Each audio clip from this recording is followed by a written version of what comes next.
Bonjour à tous, nous sommes 2h30 avant le vendredi 25 novembre 2022. On va étudier le contexte graphique des marchés financiers avec les figures chartistes du moment, figures que vous pouvez étudier gratuitement dans nos deux formations gratuites, la formation débutant et la formation confirmée sur notre site internet arttrade.com. Sur le LTC USD, on a une épaule, tête, épaule inversée, on a cassé sa ligne du coup à la hausse. On revoit donc l'épaule, tête, épaule inversée, cassure et on a atteint juste derrière un objectif chartiste. On sait qu'il peut y avoir des retournements vers les objectifs chartistes, donc on va surveiller la localité. On a aussi l'élargissement symétrique qui a cassé à la hausse, toujours sur ce LTC USD. Sur le BTC USD, on hésite à franchir durablement, déjà depuis un moment, le plus haut d'après cassure du triangle rectangle. On attendra de voir si on franchit plus franchement ce niveau ou si on revient dans l'autre sens. Dans ce cas-là, on pourrait réintégrer le triangle rectangle. Le triangle rectangle qui est apparu avec le plat qui correspond au plus bas d'après cassure du biseau d'élargissement ascendant angle droit,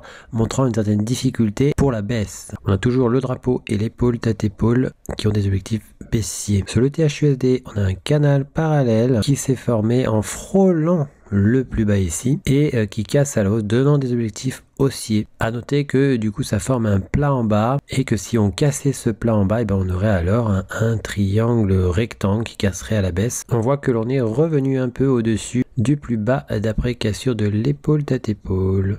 On a formé effectivement donc un double bottom ici et une cassure de ce double bottom validerait un triangle rectangle. Sur ce triangle symétrique, on voit qu'on a pris appui sur le plus bas du triangle symétrique à deux reprises, mais il n'est pas impossible de revenir sous ce niveau, l'objectif H étant plus bas. Sur le marché du gold, on réalise actuellement un pullback, donc un retour sur la ligne du coup de l'épaule tête-épaule. En H4, on s'aperçoit qu'on avait pris appui sur la ligne du coup du double bottom. Sur le silver, on a pris appui sur la ligne du coup de l'épaule tête-épaule inversée et nous revoici aux alentours de l'obstacle, la ligne verte, qui n'est autre que ce biseau d'élargissement ascendant angle droit sur lequel on fait un pullback. Sur le WTI, on a trouvé 1 point, 2 points, 3 points sur une oblique. Si on cassait cette oblique, eh bien on casserait probablement un triangle symétrique en cours de construction. Il faudra attendre pour pouvoir valider. On s'aperçoit que on prend appui depuis quelque temps sur l'ancien support du canal parallèle dont on a fait une incursion en fausse cassure en dessous par un biseau vert. On est venu invalider ce biseau vert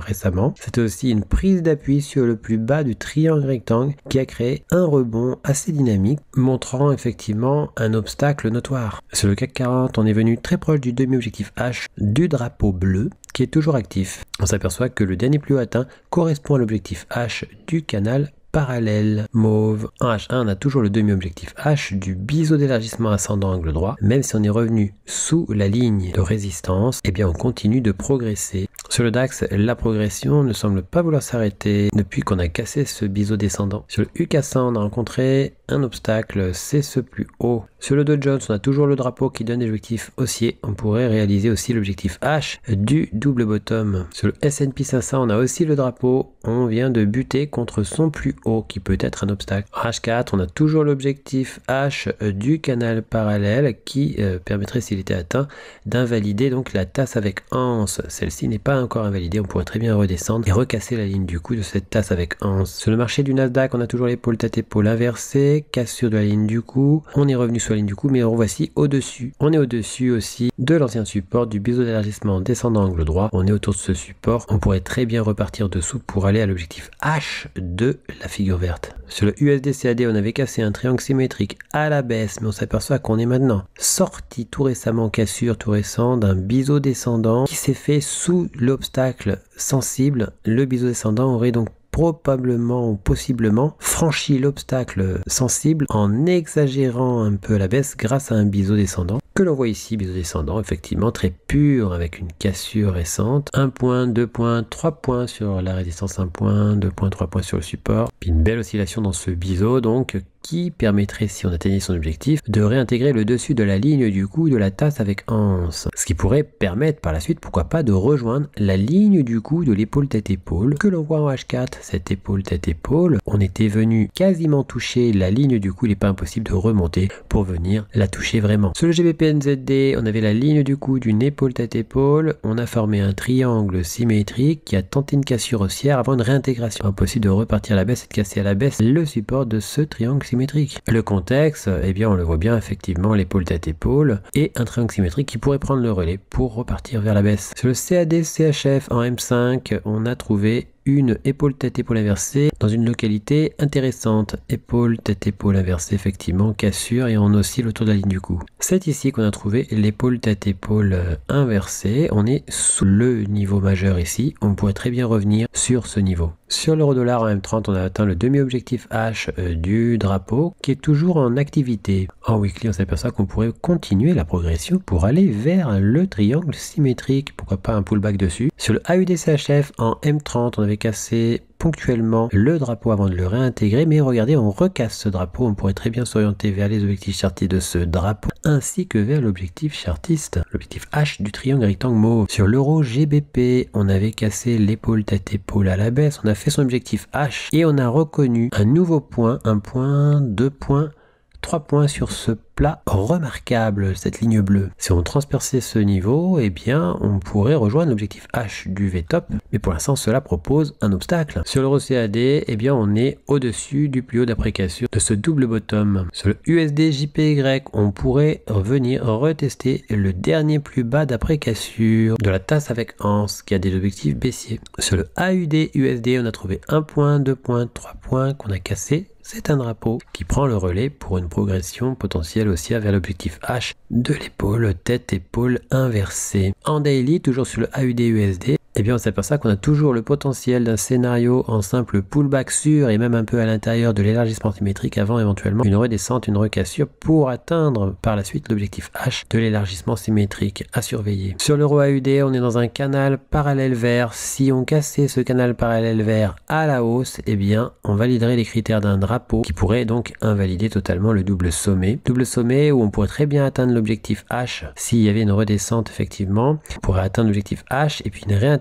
par la suite validerait quand même la potentialité d'un drapeau si ensuite on cassait à la hausse. On peut donc faire une fausse cassure en dessous pour casser finalement de l'autre côté. Sur l'euro AUD, on voit très bien que si on formait effectivement un drapeau, même si on revenait faire un plus bas et qu'on cassait ce drapeau à la hausse, eh bien on pourrait reprendre finalement la progression vers les objectifs chartistes du double creux. Le drapeau servirait alors de simple pullback à ce double creux. Sur le AUD JPY, on a un triangle symétrique, 1 point, 2 points, 3 points sur le support qui a cassé la baisse, mais on a trouvé un point d'appui ce plus bas. On pourrait très bien revenir casser à la hausse la résistance d'un nouveau triangle symétrique. En H1, on s'aperçoit que si effectivement on cassait la résistance, eh bien on pourrait se réorienter à la hausse et revenir dans ce cas-là au-dessus de la ligne du cou de la tasse avec anse. Ce qui permettrait de repartir en direction des objectifs chartistes du drapeau mauve. Sur le GBP JPY, on attend toujours le retour sur le haut du triangle rectangle weekly et en daily, on pourrait recasser la ligne du cou du double bottom. NZD JPY, on note des difficultés à rejoindre le plus haut ici. Il n'est pas impossible de repartir à la baisse. Prudence. Toujours sur le NZD-JPY en weekly, on s'aperçoit qu'on hésite encore à franchir les derniers plus hauts, pas impossible de repartir à la baisse. Toutefois, l'objectif du biseau descendant pourrait nous aspirer. Sur l'euro-JPY, on attend toujours un retour sur le support du canal parallèle, pourquoi pas une incursion en dessous, avant et éventuellement une remontée pour casser le drapeau à la hausse. Il n'est pas possible aussi de casser directement le drapeau à la hausse et donc de valider ce drapeau qui pour l'instant n'est qu'hypothétique. Pour recevoir gratuitement les nouvelles figures chartistes en notification, vous allez sur le site internet, vous cliquez sur analyse VIP.